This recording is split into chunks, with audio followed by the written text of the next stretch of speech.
こんにちは。4G 初めから攻略パート14です。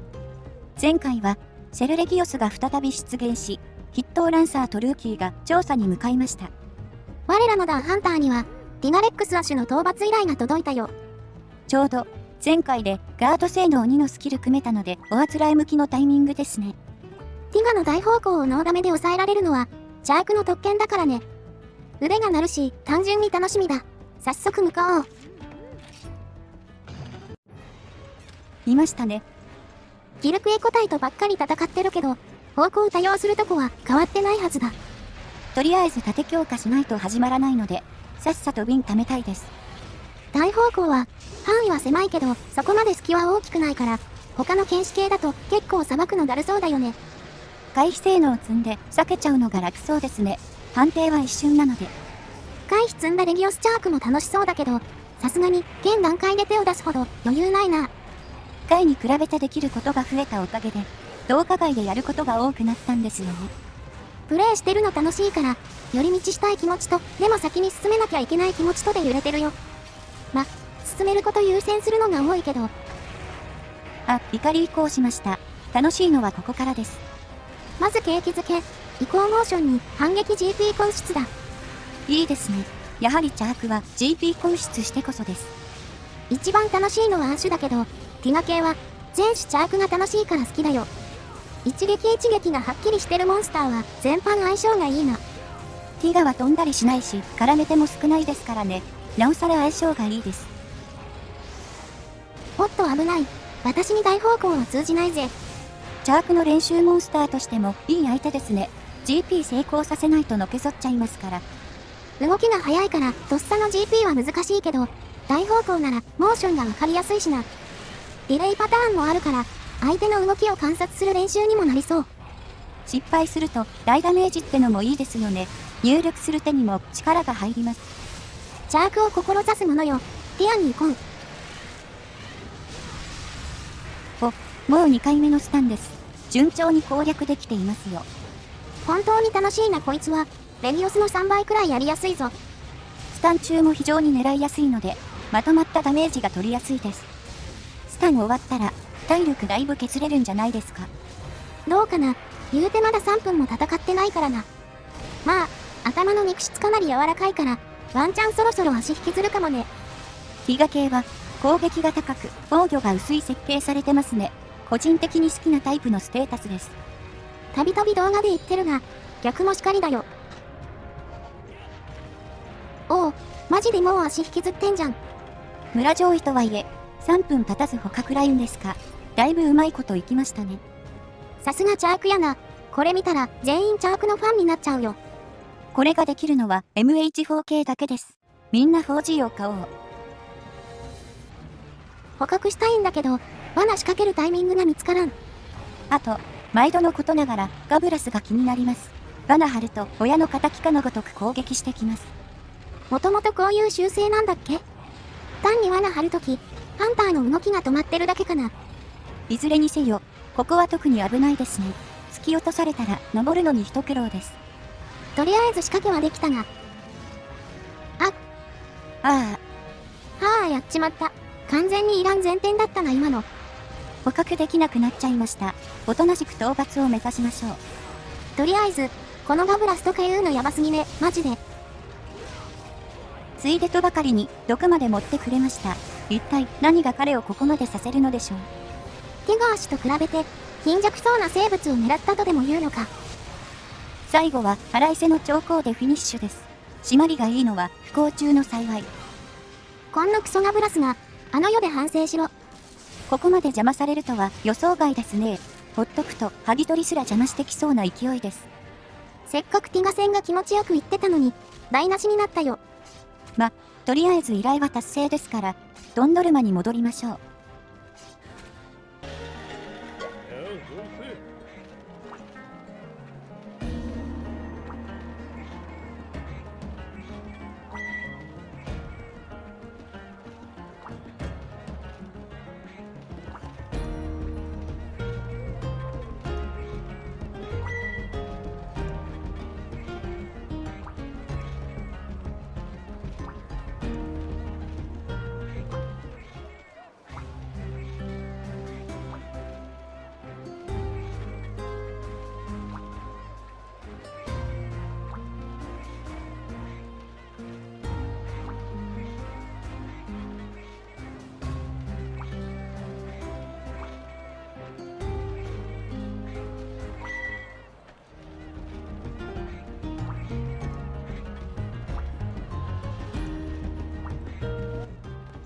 お次はオーナーシュか。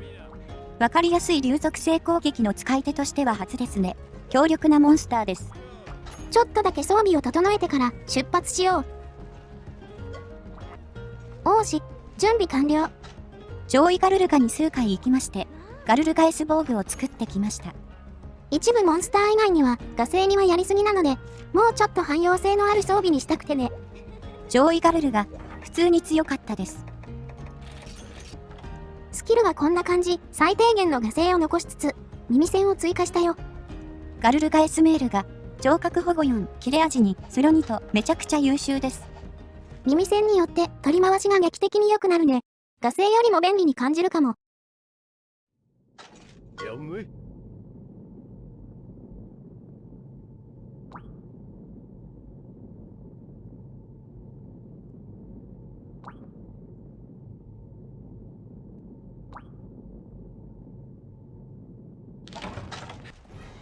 さて、オーナー主戦だ。久しぶりに戦うな。MH4 時代はギルクエでよくやりましたけど、4G では原種の方が戦ってますね。正直、戦闘経験が乏しいから、ファンネルの対応とか、すごくあやふやだよ。原種より隙が減っていることは確かですね。あとは、コンボ攻撃もかなり充実してます。原種の極限個体が使うコンボって、オーナー種からの輸入なんだよね。見てる分には派手で楽しいな。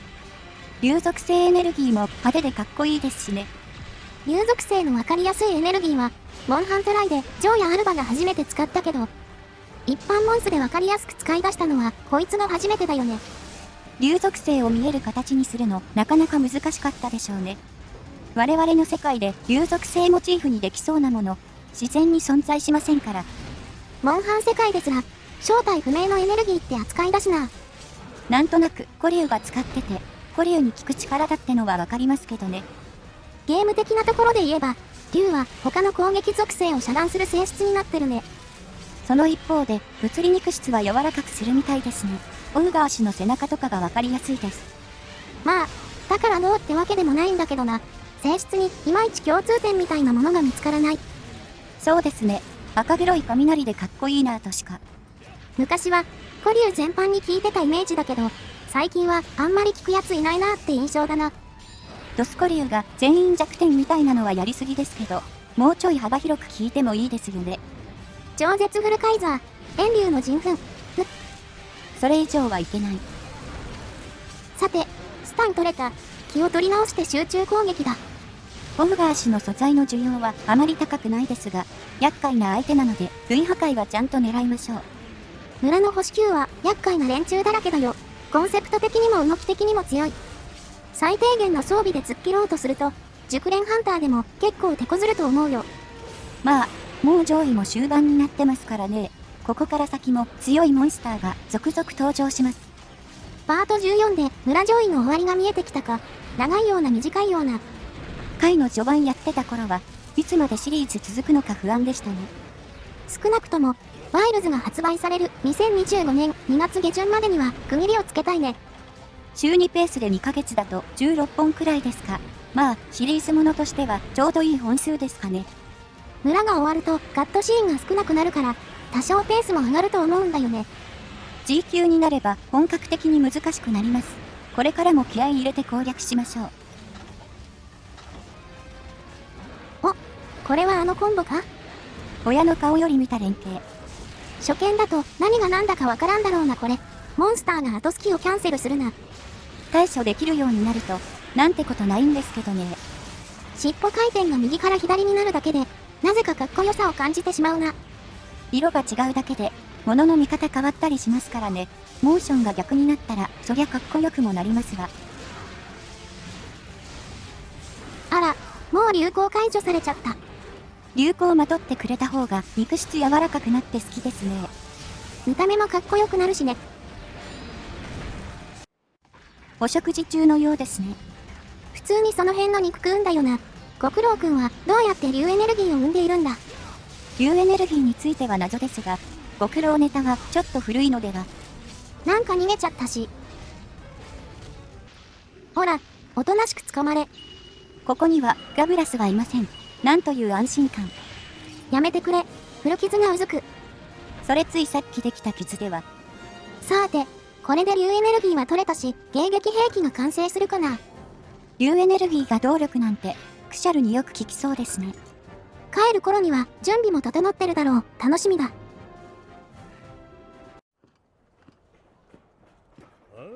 Now free. やだ。次で。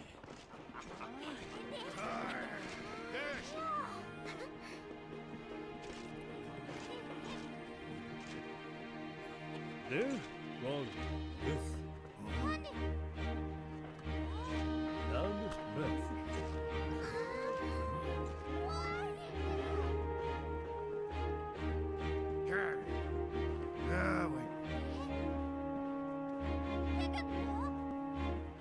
There, nose, move. There,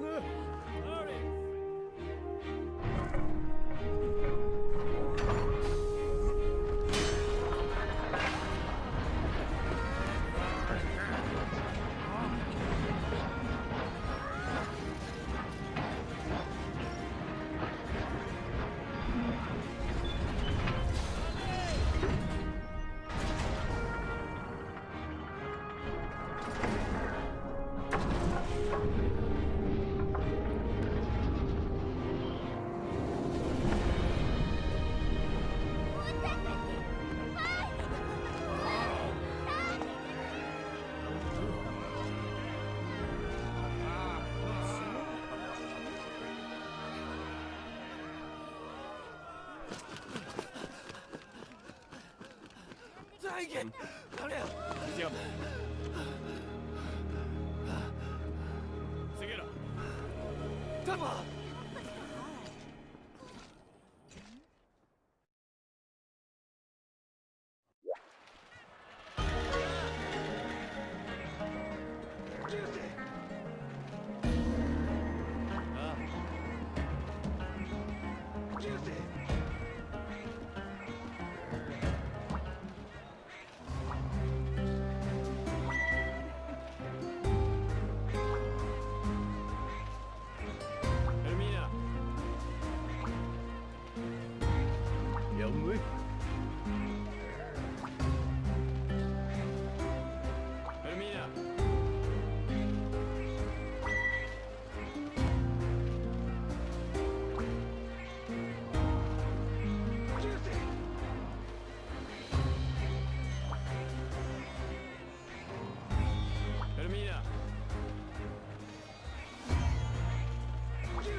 さて、面白くなってまいりました。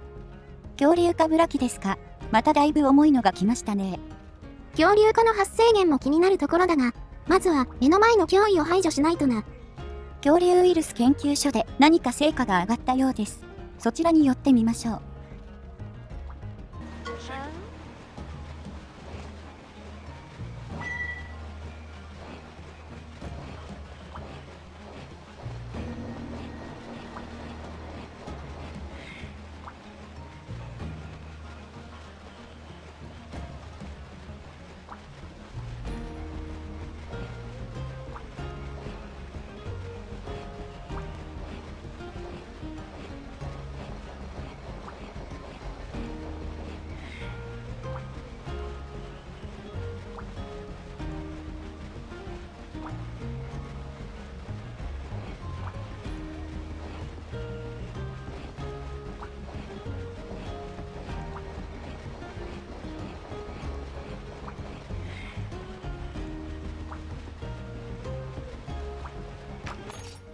ほい、超重要アイテムがここで解禁だ。交流石、ようやく登場ですね。4G の目玉要素と言っていいです。恐竜化に対する唯一の対抗手段だよ。一時的なステータス強化と解除ができるね。まだレベル1かつ1個しか持てないので解除は難しいですが、ないよりはるかにマシです。いかに恐竜ブラキといえど、ちゃんと準備して石もあれば大丈夫なはずだ。今回は落とし穴も忘れないようにしましょう。よーし、一丁やるか。恐竜ブラキはガルルガと並んでアタオカモンスターの名を欲しいままにしておりました。個人的にはガルルガの方が狂ってるけど、恐竜化状態で放置すればブラキも同じかな。ブラキに対しては高速が有効に働くから、持てるものは全て使っていくといいね。鍵は先行と落とし穴とスタンです。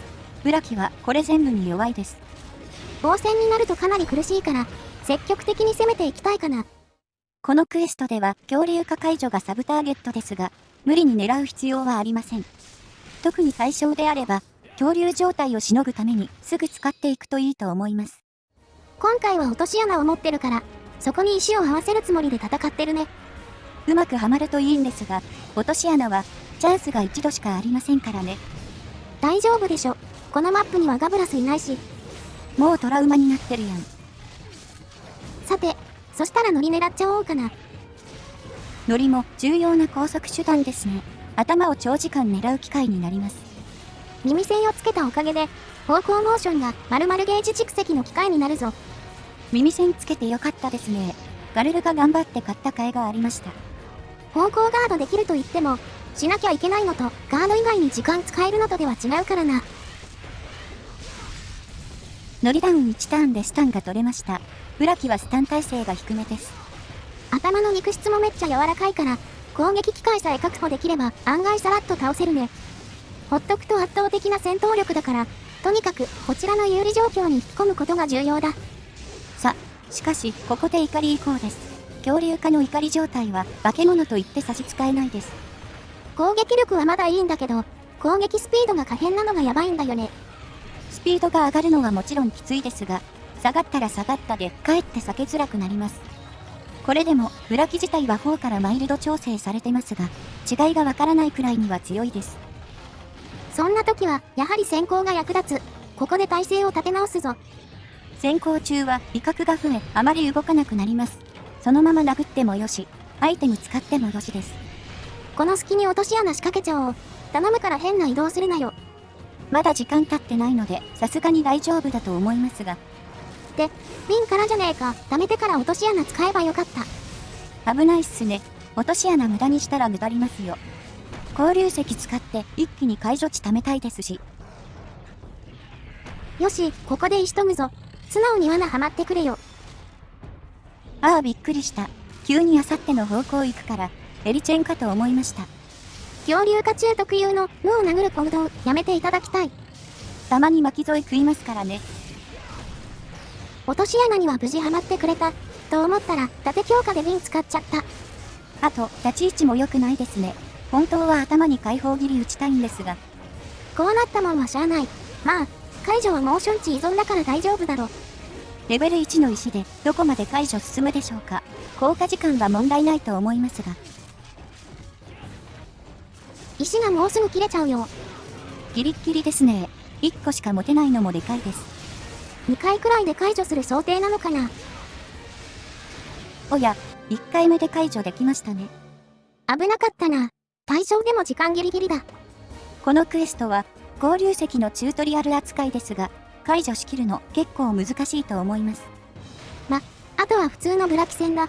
このまま終わらせよう。お、休眠来ましたね。6分くらいってとこでしょうか。体力自体はそうでもなかったな。このまま追いかけて捕獲しちゃおう。あれから1分ちょい。全然見つからねえ。ペイントつけてなかったですね。歩いて移動するイメージでしたが、潜るとは。そういえば、ギルクエで移動するときも地面から生えてたもんな。未知の樹海はゲームの都合上、歩いてエリチェンできないだけですけどね。で、最後の最後で回ってきたエリアで寝てたと。これからは、ちゃんとペイントつけるようにしましょう。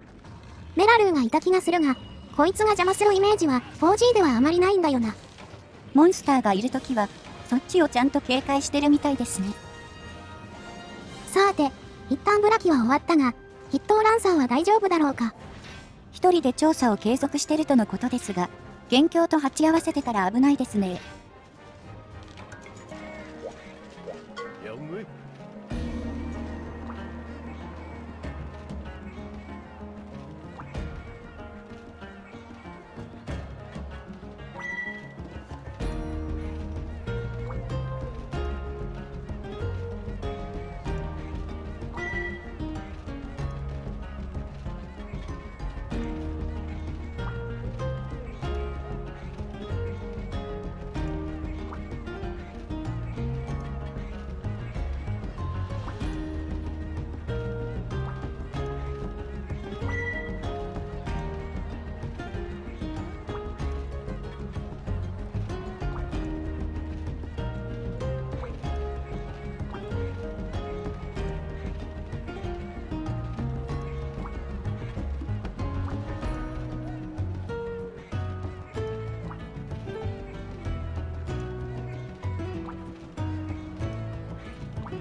恐竜界ビル上。そして樹海の奥にさらにヤバい気配と。ランサーの勘が鋭いだけかもしれませんが、気配すら感じるヤバさとは一体。さて、いよいよ確信に近づいてきたな。まずは状態値だ。さて、参りましょう。ジョー君の恐竜化は 4G で初お披露目だね。勢いで、さらにその先まで行ってしまいましたが、それはまた別のお話。ジョーについては、難しいモーションはないけど、とにかく体力が多くてだるいイメージがあるな。特に火狩り状態だと、頭が弱点ですからね。高い上に小さいので狙いづらいです。怒ってる方がやりやすいと思います。こいつは、なんだかんだ、いろんな作品に出てるよな。恐れつつも愛されてるようなやつだね。乱入のイメージが強くて、キャラが立ってるし、見た目や動きもどことなくコミカルなんですよね。爬虫類好きな人はジョー好きそう。いろいろインパクト強いから、作品に出てくると盛り上がるよね。インパクトで言えば、初登場時からマックスでしたしね。上位に入った途端、乱入してきたり。アルマ武器が暴れてたモンハントライにおいて、唯一対抗してたのが上武器だったからな。アングイッシュ号とカオスラッシュ号、懐かしいですね。影の弓とカオスラ号で、アルバの角を打ってたな。4G においては、上武器は目立ってないですが、防具は強いですね。とはいえ、一番使われてるのは同系統バイカの腰じゃないかな。あとは一応、切れ味がついてる足も使われてるか。おお、いいですね。弱点の胸をうまく攻撃できています。怒り時の胸は切断76も通るから狙いたいけど、前足と胴に座れやすいね。めり込むような感じで狙わないと、クリーンヒットしてくれませんね。しかし、なんかこの戦闘はうまく動けてるな。とっさの GP も冴えてるわ。乗船はうまくいくときといかないときの差が激しい気がしますね。部位による肉質の差が大きいから、討伐タイムにもかなりムラが出るんだよな。ちょうど、上入りのギルクエを裏で育ててますが、慣れるのにもう少しかかりそうです。あ、疲労してるわ。怒りから流れるように移行するな。めちゃめちゃ燃費が悪いらしいので、リミッターみたいなのがあるんでしょうね。ジョーの疲労状態は癖強いからな。さばくのが難しいんだよな。噛みつきをガードすると防御力ダウンになります。画境がないとガード貫通するんですよね。おいそれと GP できないので、もどかしい展開が多くなります。振り向き噛みつきが多くなるから、腹下に陣取るのも安全ではないんだよな。振り向きを待って、武器出し攻撃で差し込むのが正解かな。と言いつつ、この時点ではどうするか決めかねてるので、普通に GP したりしております。全く食らわない前提なら、もちろん GP 入れ続けるのも正解だからね。頭破壊できれば嬉しいし。毎回うまくノウトをできるわけでもないですしね。臨機応変に行きましょう。ちょうど、調子よく立ち回れてるわけですし。そうそう、ソロゲーなんだからクリアできれば正義なのさ。効率ばっかり求めてると、プレイするの苦しくなっちゃうからね。まあ、重要な考え方ではありますね。自分が納得できるのが一番です。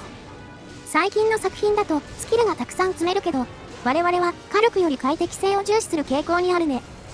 だからこそ、強力な保護系スキルは大好きです。今後歌いとか、剣女盤石とか。剣女盤石は素晴らしいスキルだね。今後ずっと登場してほしい。あら、移動しそう。おいおい、もう弱ったのか？ 5 分ちょいしか経ってないぞ。だいぶ早く終わりそうですね。このまま捕獲しちゃいましょうか。罠仕掛けたけどスルーされちゃったので、普通に倒します。なんか、しびれ罠仕掛けるの下手ですね。弱らせるまではうまくいったのに。なんでだろうな。最後が閉まらん。さて、これで、また一つ脅威が去りましたが、ランサーは樹海の奥に到達したでしょうか。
ほい、やばそうな奴が現れたところで、続きは次回にするよ。